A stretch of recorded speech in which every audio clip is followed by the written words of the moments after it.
ہر سمت جلوہ ریز ہے ہر شے سے تو عیاں، دیکھے تجھے مگر وہ نظر ہم میں ہے کہاں۔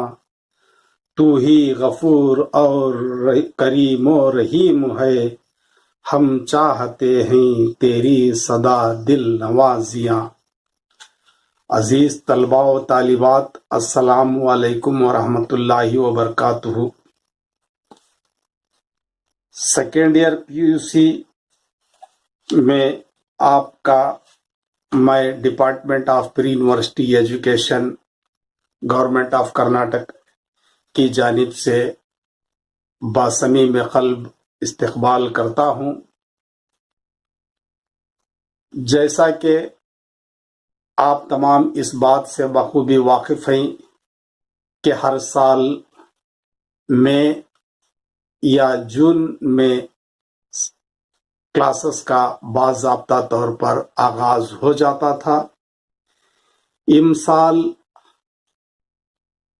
کووڈ-19 کی بدولت حالات جو پیچیدہ ہو چکے ہیں، ناگوار ہو چکے ہیں، بد سے بدتر ہو چکے ہیں، ان حالات میں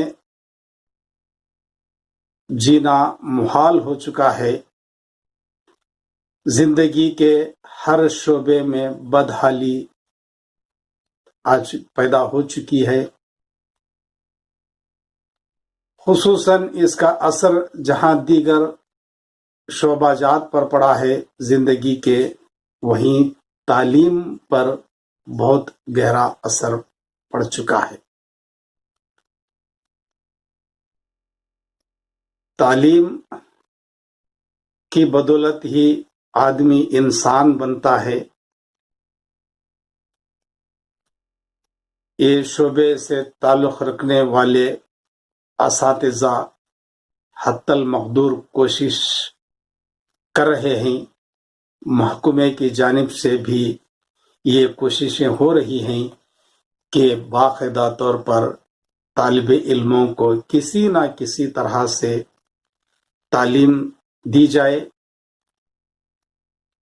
حالات آپ کے سامنے ہیں۔ سوشل ڈسٹینس کے علاوہ سینیٹائزر اور اس کے ساتھ چہرے پر ماسک لگا کر پھرنا ناگزیر ہو چکا ہے۔ ان حالات میں اسکولوں، کالجوں کو آپ لوگوں کا آنا محال ہے۔ اس لیے ایجوکیشن ڈپارٹمنٹ کی جانب سے آن لائن کلاسز کا اہتمام کیا گیا ہے۔ حالانکہ دیگر سبجیکٹس کی شروعات 1.5 ماہ قبل ہو چکی ہے۔ اب کفر ٹوٹا خدا خدا کر کے مصداق اردو کی کلاسز کا اہتمام کیا جا رہا ہے۔ میں ڈاکٹر داؤد محسن آج چند تمہیدی باتوں کے بعد سورہ فاتحہ کا جو ترجمہ نصاب میں رکھا گیا ہے اس کے تعلق سے چند الفاظ کہوں گا، چند باتیں یا اس کی وضاحت کرنے کی کوشش کروں گا انشاءاللہ۔ سال رواں میں جو ٹیکسٹ بک رکھی گئی ہے آپ کے نصاب میں، اس کا نام ادب آگہی ہے۔ گزشتہ سال ادب شناسی نام والی کتاب شامل نصاب تھی فرسٹ ایئر پی یو سی کے لیے۔ ان سال جو کتاب ہے اس کا نام ادب آگہی ہے۔ ادب سے آگاہ ہونا، واقفیت ہونا، معلومات حاصل کرنا۔ ادب کیا ہے اس بات سے آپ بخوبی واقف ہیں۔ زندگی کی تنقید و تعبیر و تفسیر کا نام ادب ہے۔ ادب خلا میں پیدا نہیں ہوتا، انسانی زندگی سے مطابقت رکھنے والی باتیں ادب کا احاطہ کرتی ہیں، لہذا ادب کی وضاحت میں یہاں کرتے ہوئے اپنا وقت رائے گاہ نہیں جانے دوں گا۔ باضابطہ طور پر میں ان چند منٹوں میں سورہ فاتحہ کا ترجمہ مکمل کرنے کی حتی المقدور اپنی بساط کے مطابق کوشش کروں گا۔ لہذا ادب آگہی والی جو کتاب ہے، اس میں 11 مضامین شامل ہیں، وہ بھی ادب کی دیگر اصناف، یعنی اصناف ادب سے مراد یہاں پر ادب کی 2 شقیں ہیں، ایک نثر اور ایک شاعری، نثری حصہ اور شعری حصہ۔ نثری حصے میں اصناف نثر جو ہیں وہ بھی خاکہ، ناول، ڈرامہ، افسانہ، افسانچے، ناولٹ، سوانے وغیرہ آتے ہیں، طنز و مزاح ہو، انشائیہ ہو، یہ سب تمام اصناف نثر کے زمرے میں آتی ہیں۔ اس کے علاوہ جو شعری حصہ ہے وہ بھی، اس میں 2 حصے یہاں پر بنائے گئے ہیں، ایک منظوم حصہ ہے اور ایک غزلوں کا حصہ ہے، ایک نظموں پر مشتمل اور ایک غزلیات پر مشتمل 2 حصے یہاں پر موجود ہیں۔ نظمیں بھی الگ شاعری کی مختلف اصناف پر مشتمل یہاں پر رکھی گئی ہیں، ترجمہ بھی ہے، اس میں دعا بھی ہے، اس کے علاوہ مثنوی بھی ہے، اس کے ساتھ ساتھ مرثیہ بھی ہے، دیگر زبانوں کے تراجم بھی یہاں پر شامل نصاب ہیں۔ اس کے علاوہ غزلیں ہیں جو ولی دکنی سے لے کر عہد با عہد کا احاطہ کرنے والی 11 غزلیں یہاں پر موجود ہیں، یعنی ان شعراء کا کلام شامل نصاب ہے جو ولی اورنگ آبادی سے لے کر عہد حاضر کی مشہور و معروف شاعرہ، جن کا چند سال قبل انتقال ہوا، میری مراد حسنہ سرور سے ہے، ولی اورنگ آبادی سے لے کر حسنہ سرور تک کے عہد کا یہاں احاطہ کرنے کی کوشش کی گئی ہے۔ اس کے علاوہ خطآت بھی یہاں رکھے گئے ہیں، 3 شعراء کے خطات شامل نصاب ہیں۔ اس طرح حصہ نثر میں 11 مضامین، 11 شعری حصے میں 11 نظمیں، اور غزلوں کے حصے میں 11 غزلیات اور 3 شعراء کے خطات شامل نصاب ہیں۔ میں ان تمہیدی کلمات کے بعد اصل موضوع پر آتا ہوں۔ شعری حصے میں جو سب سے پہلی یہاں پر نظم شامل نصاب ہے وہ ہے سیماب اکبر آبادی کا سورہ فاتحہ کا منظوم ترجمہ ہے۔ ترجمہ وہ بھی قرآن مجید کی پہلی سورت کا۔ عموماً ہر شاعر کی کتاب جو شاعری پر مشتمل ہوتی ہے، جسے دیوان ہو یا شعری مجموعہ ہو، اس میں عموماً ایک حمد رکھنا یہ رواج بن چکا ہے، کیونکہ اللہ تعالیٰ کی حمد و ثنا کے بعد ہی کوئی بھی تخلیق رکھی جا سکتی ہے۔ حمد کے بعد عموماً نعت اور اس کے بعد مناجات یا غزلیں یا نظمیں وغیرہ وغیرہ شاعری کی کتابوں میں رکھنا ہمارے قدیم دور سے چلا آ رہا ہے، اور تمام شعراء کے مجموعے اسی طرح کے کلام سے پر ہیں۔ اب یہاں سورہ فاتحہ کا ترجمہ ہے، وہ بھی قرآن مجید کی پہلی سورت جس کا نام الحمد ہے، جسے سورہ فاتحہ بھی کہتے ہیں، سورہ شفا بھی کہتے ہیں، سورہ کافیہ بھی کہتے ہیں۔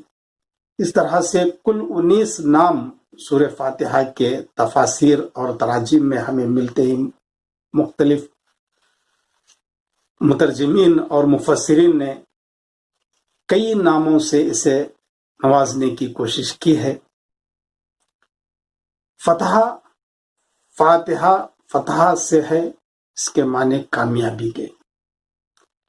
اب یہاں سورت ہے، آپ اس بات سے واقف ہیں کہ سورہ فاتحہ قرآن مجید کی پہلی سورت ہے۔ قرآن مجید میں کل 114 سورتیں موجود ہیں۔ ان 114 سورتوں میں سورہ فاتحہ کو سب سے پہلے رکھا گیا ہے۔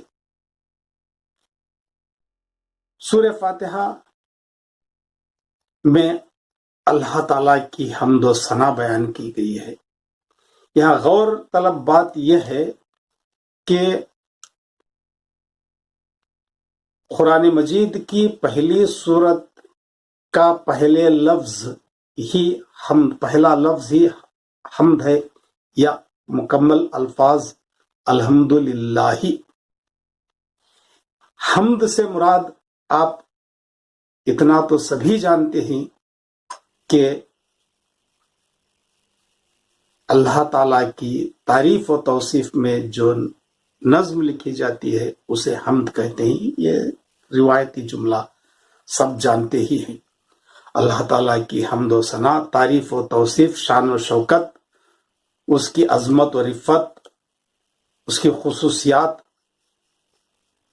خوبیاں، بڑائیاں، بزرگی اللہ تعالیٰ کی جس صرف میں بیان کی جاتی ہے اسے حمد کہتے ہیں۔ غور طلب بات یہ ہے کہ سورہ فاتحہ جو سورہ حمد کے نام سے مشہور ہے، اس کا جواز کیا ہو سکتا ہے اور اس کی خصوصیات کیا ہیں؟ حمد کے معنی ہی تعریف ہے، تعریف و توصیف، حمد و ثنا، بڑائی، بزرگی کو واضح کرنا۔ اب یہاں حمد والا لفظ مخصوص ہے اللہ تعالیٰ کی ذات سے، اور سب سے پہلے قرآن مجید کی پہلی سورت کے پہلے الفاظ یہ اعلان کر رہے ہیں کہ تمام تعریفیں اللہ تعالیٰ کے لیے ہی ہیں، اس سے بڑھ کر کوئی ہے ہی نہیں۔ پوری کائنات وہی کردگار ہے، وہی ہمارا خالق و مالک ہے، وہی رب ذوالجلال ہے۔ اللہ تعالیٰ کے لیے ہی تمام تعریفیں ہیں۔ اب یہاں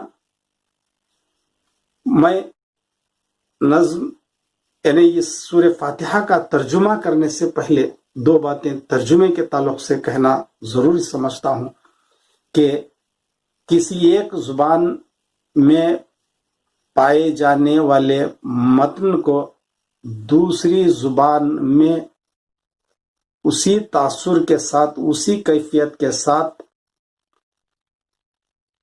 دوسری زبان میں ڈھال دینے کا نام ترجمہ ہے۔ اصل چیز وہی ہوتی ہے، یہاں لباس بدلا جاتا ہے، یعنی الفاظ، زبان بدلتی ہے، مفہوم وہی ہوتا ہے۔ کوئی بھی زبان کا ترجمہ کیوں نہ ہو، اصل مفہوم وہی ہوتا ہے، مطلب وہی ہوتا ہے، صرف اور صرف زبان بدل جاتی ہے۔ ترجمے دنیا کی ہر بڑی زبان میں ہوتے آئے ہیں، ترجموں کے بغیر یہ ترسیل و تفہیم کا جو سلسلہ ہے وہ منقطع ہو کر رہ جاتا ہے۔ کسی بھی زبان کی کوئی بھی تخلیق کیوں نہ ہو، منٹوں میں ترجمہ ہو کر دوسری زبانوں میں آ جاتی ہے۔ اگر ترجمے نہ ہوتے تو قرآن مجید کے مطالب اور مفاہیم سے ہم نابلد ہوتے، ناواقف رہتے، ہمیں الحمدللہ کا مطلب بھی سمجھ میں نہیں آتا۔ صرف قرآن مجید ہی نہیں، دنیا کے دیگر علوم و فنون کا علم کسی بھی صورت میں، نہ ہم ارسطاٹل کو اردو میں پڑھتے، انگریزی میں پڑھتے یا کنڑا میں پڑھتے، کوئی بھی زبان میں کیوں نہ ہو، نہ گلیلیو سمجھ میں آتا اور نہ نیوٹن کی تھیری سمجھ میں آتی، کیونکہ ان کی زبان، وہ جس زبان میں جس ملک میں رہ کر انہوں نے لکھا کہا، اس کے فوراً بعد دیگر زبانوں والوں نے ان تمام چیزوں کو اپنی اپنی زبانوں میں اپنانا ناگزیر سمجھا۔ اس طرح سے دنیا میں تمام علوم و فنون پھیلتے گئے۔ سائنس اور ٹیکنالوجی کے دور میں ہم اس قدر پہنچ چکے ہیں کہ یہاں ترجمے مشینوں کے ذریعے ہو رہے ہیں، حالانکہ وہ ترجمہ الگ بات ہے، ترجمے مشینوں کے کس حد تک ہوتے ہیں، کمپیوٹر کس حد تک ترجمہ کرتا ہے، وہ انسانی دماغ جتنا صحیح مفاہیم ادا کر سکتا ہے، وہی وہ اسی کیفیت کے ساتھ، اسی شدت کے ساتھ، اسی کیفیت کے ساتھ ترجمے دوسری زبان میں کمپیوٹر کا کرنا ناممکن ہے۔ لہذا یہاں ایک بات میں ترجمے کے تعلق سے بتا دوں کہ دنیا کا سب سے بڑا مترجم انسان کا دماغ ہے۔ ہم کوئی بازار میں جاتے ہیں، کوئی چیز لینا چاہتے ہیں، وہ اپنی زبان میں بولتا ہے، اسے ہم سمجھ لیتے ہیں، اس لیے کہ وہ زبان سے ہم واقف ہیں۔ وہ کسی بھی زبان میں سامنے والا بولے، ہمارا دماغ اسے ترجمہ کر کے ہمیں سمجھا دیتا ہے۔ اس طرح سے انسان کا دماغ سب سے بڑا مترجم ہے۔ ترجمے کے تعلق سے اتنا سمجھ لیں کہ کوئی بھی زبان کیوں نہ ہو، اس کا مفہوم دوسری زبان میں اسی طرح اسی کیفیت کے ساتھ ادا کر دیا جاتا ہے۔ لہذا جہاں دیگر علوم و فنون کے ترجمے ہوئے، وہیں پر مذہبی کتابوں کے ترجمے ہوئے۔ دنیا کی تمام مذہبی کتابوں کے تراجم وہ دنیا کی بڑی بڑی زبانوں میں ہوئے ہیں۔ لہذا یہاں قرآن مجید کے ترجمے بھی ہوئے۔ اب تک تقریباً ایک اندازے کے مطابق، تحقیق کے مطابق، دنیا کی تمام زبانوں، جتنی زبانیں ہیں ان تمام زبانوں میں قرآن مجید کے ترجمے ہوئے ہیں۔ اردو کو یہ اعزاز حاصل ہے کہ دنیا کی واحد زبان ہے جتنے کثیر تعداد میں ترجمے قرآن مجید کے ہوئے ہیں۔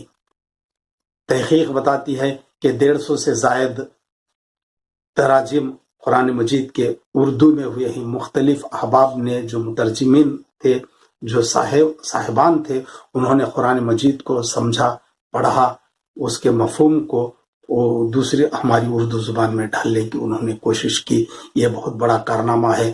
اگر یہ مترجمین، مفسرین، ائمہ اکرام نہ ہوتے تو بہت ممکن ہے کہ جیسا کہ میں نے کہا کہ ہم نماز میں پڑھی جانے والی چھوٹی چھوٹی آیتوں اور سورتوں کے تراجم سے بھی ناواقف ہوتے، اس کے مطلب اور مفہوم سے بھی ناواقف ہوتے۔ ترجمے بھی دو طرح کے ہوتے ہیں، سادہ اور سلیس، اور اس کے علاوہ یہ ترجموں کے تعلق سے میں تفصیل میں جانا نہیں چاہتا، صرف اتنا کہنا ضروری سمجھتا ہوں کہ قرآن مجید کے اب تک ترجمے 150 سے زیادہ ہوئے ہیں۔ نثری ترجموں کی اور تفاسیر کی تعداد زیادہ ہے۔ البتہ جو شعراء کرام تھے، جن کو اللہ تعالیٰ نے استطاعت بخشی تھی، انہوں نے منظوم ترجمے بھی کیے۔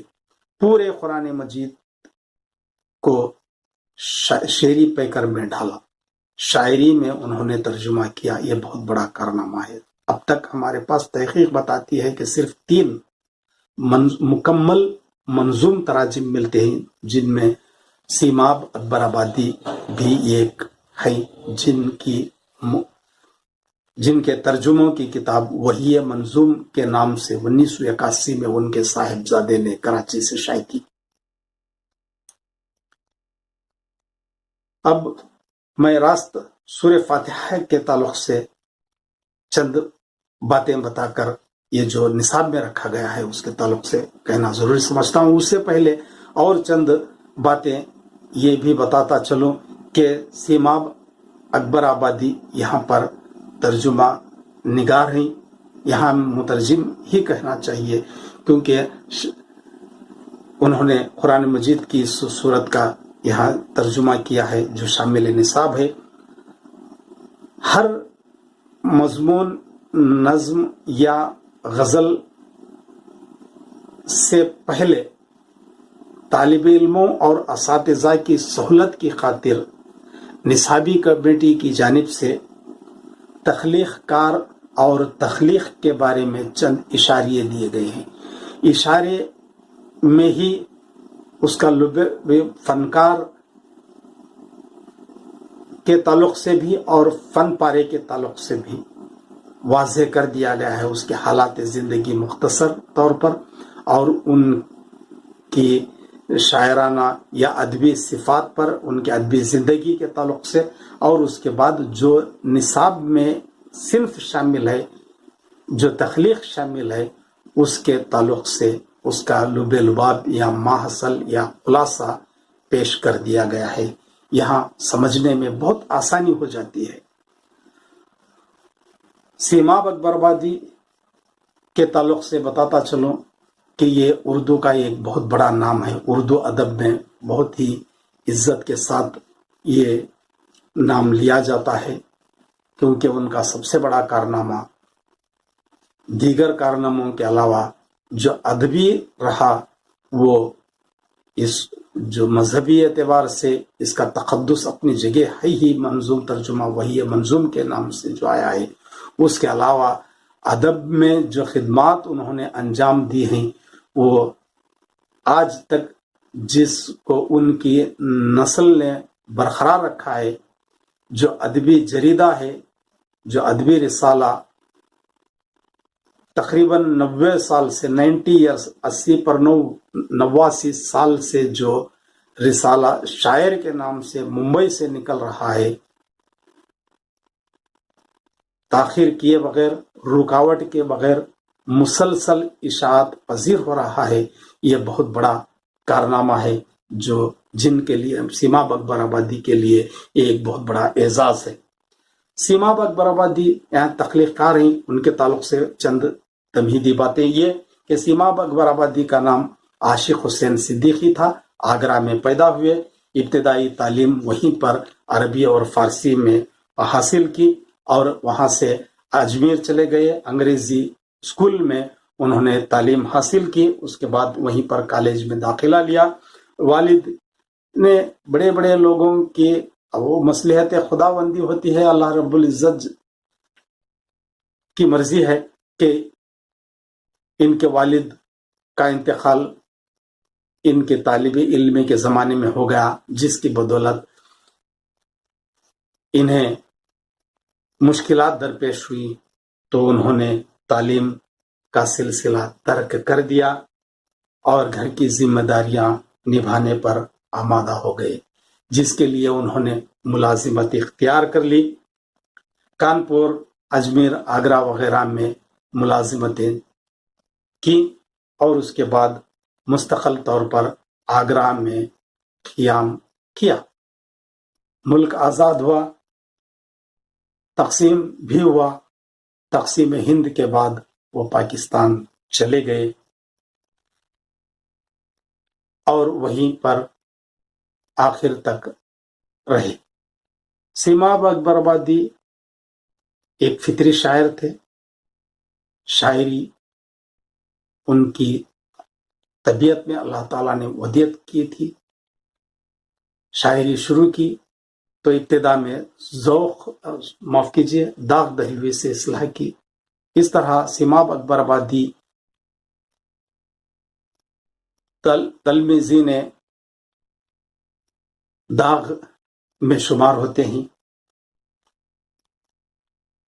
ابتدا میں چند ہی دنوں تک اصلاح لی، اور اس کے بعد انہوں نے اصلاح کا سلسلہ ترک کر دیا اور اپنا ایک الگ رنگ اختیار کر لیا، جس میں فکری، اخلاقی اور اصلاحی پہلو نمایاں تھے۔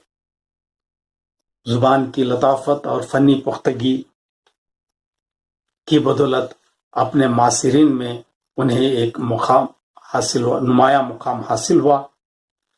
سیماب اکبر آبادی نے لکھا اور بہت لکھا، ان کی کم و بیش 300 کتابیں ملتی ہیں، جن میں شعری بھی ہے، شعری اصناف پر شعری مجموعے بھی ہیں اور نثری کتابیں بھی ہیں۔ ان میں 23 شعری مجموعے، ان میں صحبائے سخن، بادۂ دوشی، نشید، نوادر اور کار امروز وغیرہ ان کی اہم کتابیں ہیں۔ اس کے علاوہ 1930 میں، جیسا کہ میں نے ابھی کہا کہ آزادی سے پہلے ہی انہوں نے آگرہ میں ایک رسالہ شروع کیا تھا جس کا نام شاعر تھا۔ کراچی چلے جانے کے بعد ان کے وارثین نے اسے ممبئی میں سہارا دیا اور ممبئی سے آج تک مسلسل طور پر وہ رسالہ ان کے وارثین بلا ناغہ نکالا کرتے ہیں۔ یہ سیماب اکبر آبادی کے تعلق سے چند اہم باتیں تھیں۔ اب یہاں جو منظوم ترجمہ رکھا گیا ہے سورہ فاتحہ کے نام سے، وہ ان کی کتاب وحی منظوم سے ماخوذ ہے۔ وحی منظوم قرآن مجید کا منظوم اور وہ بھی مکمل ترجمہ ہے۔ یہاں مکمل ترجمہ اس لیے کہہ رہا ہوں، اس سے پہلے بھی میں نے کہا کہ اب تک مکمل تراجم قرآن مجید کے صرف 3 ہمارے سامنے موجود ہیں۔ اس کے علاوہ بہت سے شعراء نے منظوم ترجمے کیے، مکمل نہیں بلکہ چند صورتوں کے ترجمے کیے، چند آیتوں کے ترجمے کیے، چھوٹی چھوٹی صورتوں کیے، چند پاروں کے ترجمے کیے، لیکن مکمل ترجمے یہاں پر صرف 3 ملتے ہیں۔ ان میں وحی منظوم ہے۔ یہ وحی منظوم والی کتاب 1981 میں ان کے صاحب نے، ان کے فرزند نے کراچی سے شائع کیا۔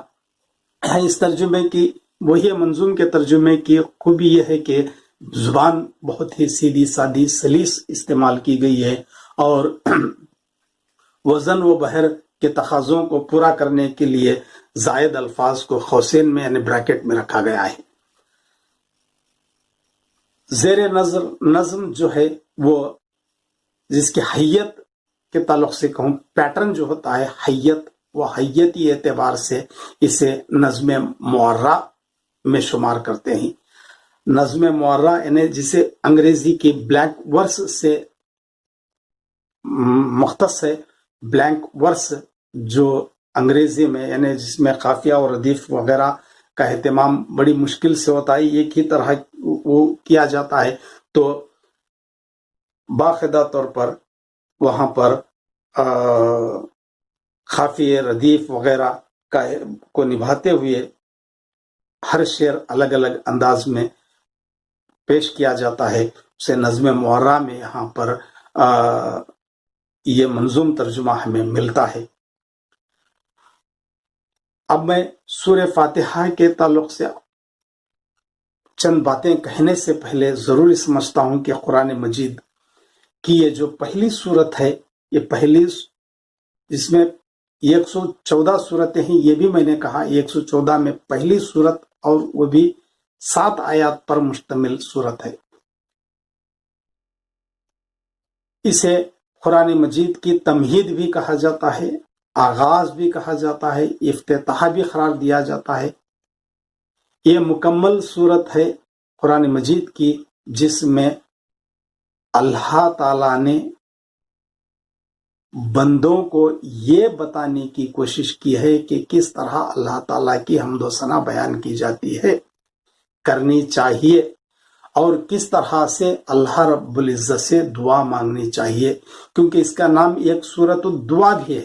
جہاں سورہ حمد ہے اسی طرح اس کا نام سورہ دعا بھی ہے، اسے کیونکہ اس میں ہم 2 حصے دیکھ سکتے ہیں، ایاک نعبد و ایاک نستعین تک، الحمدللہ سے لے کر ایاک نعبد و ایاک نستعین تک ہم باقاعدہ طور پر حمد پاتے ہیں، اور اس کے بعد دعا دیکھتے ہیں یہاں یہ بتایا گیا ہے کہ اللہ تعالیٰ کی کس طرح سے تعریف و توصیف کرنی چاہیے اور بارگاہ ربوبیت میں کس طرح ہمیں دعا کرنی چاہیے. ہمیں یہ بھی بتایا گیا ہے کہ کس طرح عجز و انکساری کے ساتھ اللہ تعالیٰ کی بارگاہ میں ہمیں دعا طلب کرنی ہے اور کس طرح سے اس کی تعریف و توصیف کرنی ہے، بڑائی و بزرگی بیان کرنی ہے. تو یہاں سورہ فاتحہ کا آغاز ہی نہیں، سورہ فاتحہ کا ہی نہیں بلکہ ہر سورت کا آغاز بسم اللہ الرحمن الرحیم سے ہوا ہے. 114 سورتیں ہیں. سورہ توبہ کے علاوہ 113 سورتوں کا آغاز بسم اللہ الرحمن الرحیم سے ہوا ہے اور ایک جگہ درمیان میں ایک سورت میں بسم اللہ الرحمن الرحیم ایک آیت کے طور پر نازل ہوئی ہے، یعنی آیت کے طور پر آتی ہے. اور قرآن مجید کے تعلق سے بھی اتنا سمجھ لیں کہ یہ کلام الہی ہے، کلام ربانی ہے، اللہ تعالیٰ کا کلام ہے، بنی نوع انسانیت کی رشد و ہدایت کے لیے، فلاح و بہبودی کے لیے، انسانیت کی راہ اختیار کرتے ہوئے صحیح راہ اختیار کرنے کے لیے اللہ رب العزت نے پیغام بھیجا نبی کریم صلی اللہ علیہ وسلم کی وساطت سے. حضور اکرم صلی اللہ علیہ وسلم کے ذریعے انسانوں کے لیے پیغام اللہ تعالیٰ نے بھیجا. اللہ تعالیٰ کا کلام ہے، کلام الہی ہے، کلام ربانی ہے. اللہ تعالیٰ نے بندوں کے لیے حضور اکرم صلی اللہ علیہ وسلم کے ذریعے جو ہمیں دیا عطیہ وہ کلام الہی ہے، جو قرآن مجید فرقان الحمید ہم پڑھتے ہیں. اور یہ بھی بتاتا چلو کہ قرآن مجید دنیا کی واحد ایسی کتاب ہے جو سب سے زیادہ پڑھی جانے والی، شائع ہونے والی کتاب ہے. دنیا میں سب سے زیادہ اگر کوئی کتاب پڑھی جاتی ہے تو وہ قرآن مجید ہی ہے. اور قرآن مجید کا اعزاز یہ ہے کہ اس کی فضیلت کا اندازہ اس سے بھی لگایا جا سکتا ہے کہ 114 صورتیں 6666 آیات پر مشتمل پورا کلام اللہ حفاظ کرام کے سینے میں محفوظ ہے. دنیا کی کوئی کتاب کے حافظ نہیں ملتے، کسی کتاب کے حفاظ ہمیں نہیں ملتے سوائے قرآن مجید کی. یہ قرآن مجید کا اعزاز ہے، اللہ تعالیٰ کا کرم ہے کہ قرآن مجید نہ صرف پڑھی جانے والی ہے، اسے سمجھی جاتی ہے. یہ سمجھنا چاہیے، سمجھ کر اس پر عمل پیرا ہونا چاہیے. یہ پیغام اللہ تعالیٰ نے قرآن مجید میں دیا ہے، کس طرح انسانیت کے ساتھ زندگی گزارنی ہے، کس طرح ہمیں رہنا ہے، کس طرح سے راہ نیک راہ اختیار کرنی ہے، وہ ہمیں اللہ تعالیٰ نے اور نبی کریم صلی اللہ علیہ وسلم کے ذریعے سے مختلف واقعات کے ذریعے، ماضی کے انبیاء کرام کے ذریعے اپنے احکامات انسان کے لیے نافذ کیا ہے. اور قرآن مجید کا نزول عرب میں ہوا، عربی زبان میں ہوا. عربی زبان کو فصیح زبان قرار دیا جاتا ہے، مانا جاتا ہے، کیونکہ سلاست، روانی، فصاحت، بلاغت پائے کا اس میں پایا جاتا ہے۔ اس میں فصیح العربی زبان میں قرآن مجید کا نزول ہوا۔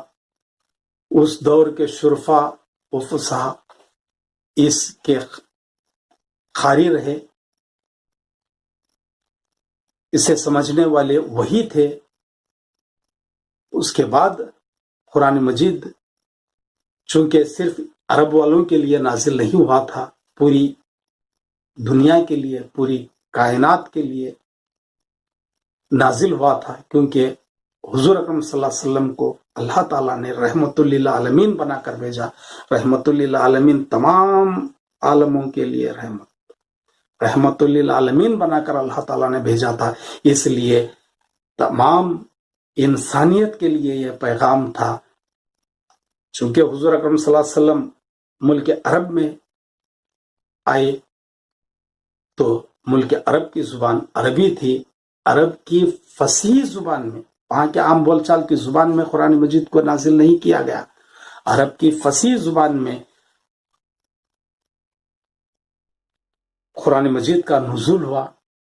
تو اس کے پہلے قارئین اور اس کو سمجھنے والے عرب کے شرفا، عرب کے لوگ ہی تھے، عربیوں کے، چونکہ یہ جیسا کہ میں نے کہا پوری کائنات کے لیے تھا، پوری دنیا کے لیے تھا، عالم انسانیت کے لیے تھا، یہ اسلام پوری کائنات کے لیے تھا، تو یہ اللہ تعالیٰ کا پیغام باہر پھیلنا ضروری تھا۔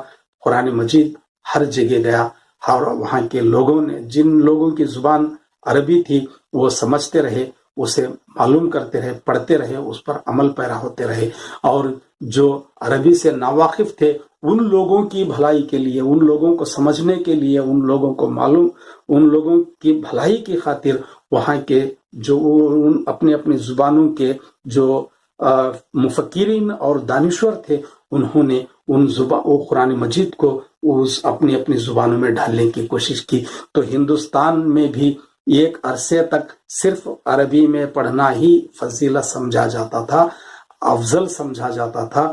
قرآن مجید کو اصل زبان عربی میں پڑھنا ہی کار نیک یا کار ثواب سمجھا جاتا تھا۔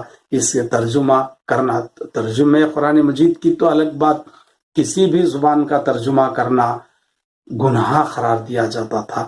پہلے کے لوگ جو مترجمین رہے، ناول کے ترجمے پر ترجمہ نگار کو